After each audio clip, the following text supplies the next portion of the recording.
Okay, my question is concerning women in leadership. Yeah.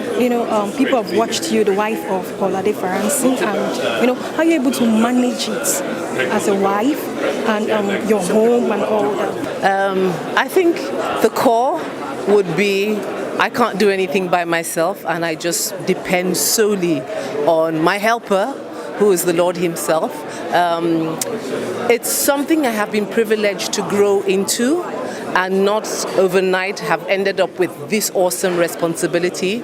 So there's been some learning curves along the way, but I think most importantly, I think for any leader to be an effective leader, you need to know what your priority is, you need to know what your calling is. I'm not confused. My first calling is as a woman, as a wife, as a mother, before I become anything else. So I try to prioritize that, because the truth is, how well can you govern outside if you can't govern within your walls?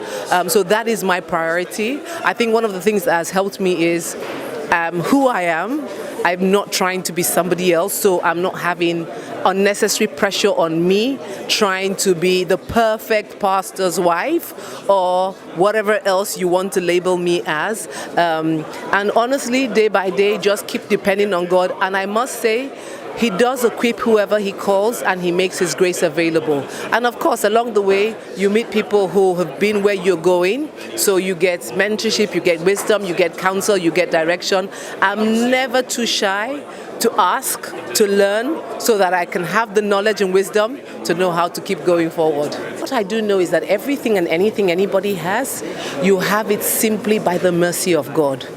So you cannot ever be caught up in your ability or your gift or anything you have going for you, because there's nothing different between you and a person who's sleeping under the bridge.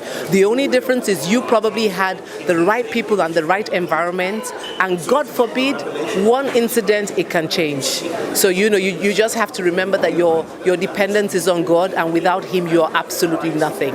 What's your advice, especially women? I'm not trying to be journalistic, especially women and those who are ministers going into marriage. Yeah. What's your advice to them, particularly those who are leaders and ministers? It might sound very spiritual and spooky, but the truth is you've got to know that that's your husband. You've got to know, however you know, that's a personal thing, but you have to know it from within. There has to be a witness that that's who you're supposed to be with, because marriage is tough. But if you know that is the right person, no matter how tough it gets, you'll stay there. If you think it's not the right person, you'll be looking for greener pastures outside, or can it be better elsewhere? Now, let me tell you the truth. Everybody's marriage that looks perfect is not all of what you think it is. The truth is, nobody really says what's not going right outside. So don't ever be under pressure looking for Mr. Perfect.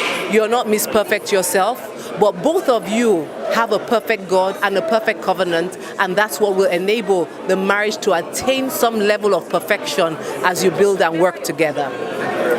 Thank you too. Thank you. Thank you.